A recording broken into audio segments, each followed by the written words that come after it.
What if the loudest climate change deniers are the ones steering the wheel of policy?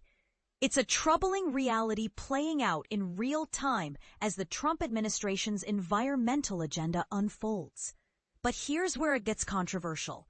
The same administration that once called global warming a make-believe problem is now dismantling decades of scientific consensus with a flurry of executive actions. Let's unpack how this is happening and why it's sparking fierce debate.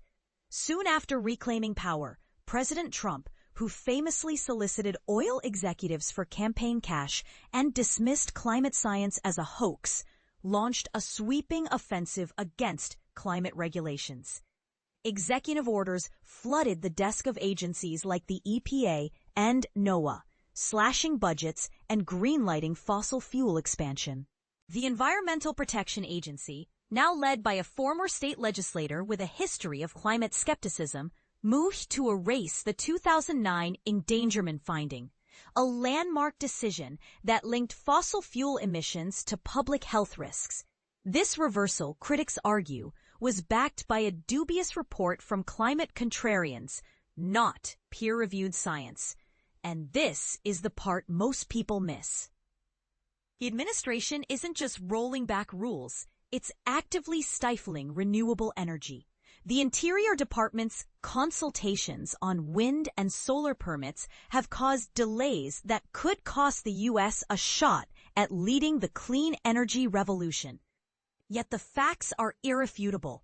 Global temperatures are climbing, ice sheets are vanishing, and heat-related deaths now outpace all other natural disasters combined.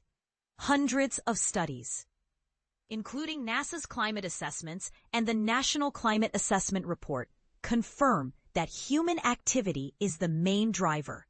Over 97% of climate scientists agree, and no new evidence has emerged to challenge this. But here's the twist. Climate action isn't a financial burden. Bill McKibben, author of Here Comes the Sun, argues that renewables like solar and wind are already cheaper than fossil fuels. A single solar panel can power a home for decades, while oil and gas require constant replenishment.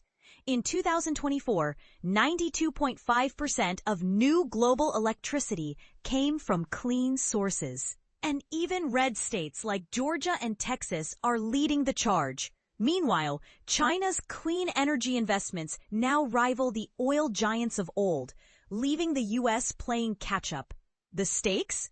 A world where economic growth could shrink by 50% by 2070 if temperatures keep rising. Or a future where renewables create jobs, slash emissions, and protect communities from climate disasters. The choice is stark, and so is the question. Should we trust policies built on denial or follow the science? McKibben warns that with Trump at the helm, America risks becoming an island of internal combustion, while the rest of the world moves forward. Yet polls show 70% of Americans support renewables. The final act, he says, is up to voters. As Mark Twain once quipped, it's not what you don't know that gets you in trouble, it's what you know for sure that just ain't so. With climate fires raging, the U.S. has one last chance to pivot. The question is, will it?